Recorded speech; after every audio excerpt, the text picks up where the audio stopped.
കുറെ പേര് ഉണങ്ങിയിരിക്കണം. എനിക്ക് നടന്ന് നിരത്താനുണ്ട്. ആ കഴുത്ത് നിരത്താൻ കൈ പോത്ത് മണി വയ്ക്കും, കണ്ണടയ്ക്കും.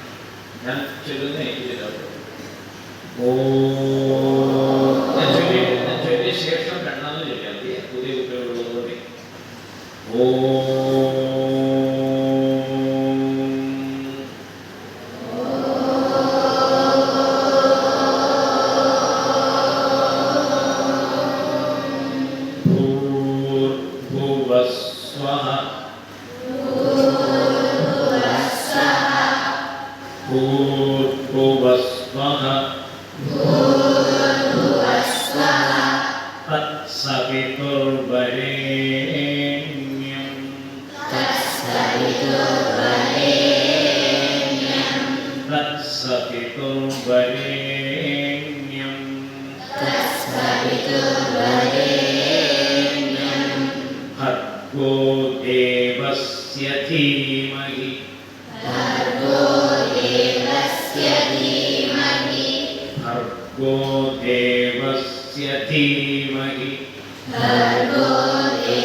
പ്രകാശിപ്പിക്കണമേ. ഇതൊക്കെയാണ് ഒരുപാട് അർത്ഥങ്ങളുണ്ട്.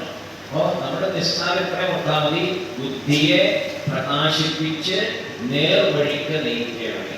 അല്ലേ? നല്ല രീതിയിൽ നല്ല ബുദ്ധി നന്നായിട്ട് പ്രവർത്തിച്ചാൽ, നല്ല വഴിക്ക് പോയാൽ ഇന്നത്തെ ഈ പ്രശ്നങ്ങളൊന്നും ഉണ്ടാകുന്നില്ല. ബുദ്ധി നമ്മുടെ കയ്യിൽ നിന്ന് മാറിപ്പോയി ചീത്തയായിട്ട് പോകുന്നതുകൊണ്ടാണ് ചീത്ത കാര്യങ്ങൾ ചെയ്യാൻ തോന്നുന്നത്.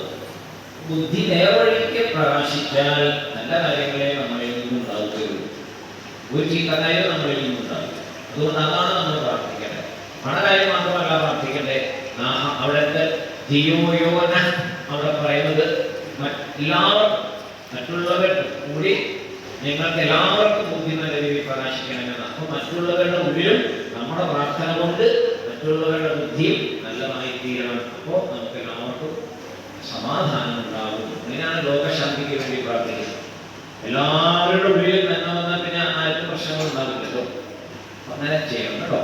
ഒന്നുകൂടെ മുറിക്കുക, കഴുത്ത് നിവർത്തിക്കുക, കൈ മടിയിൽ വെക്കുക, കണ്ണടയ്ക്കുക. ഒക്കെ പിന്നെ പറയുമ്പോൾ നോക്കണം.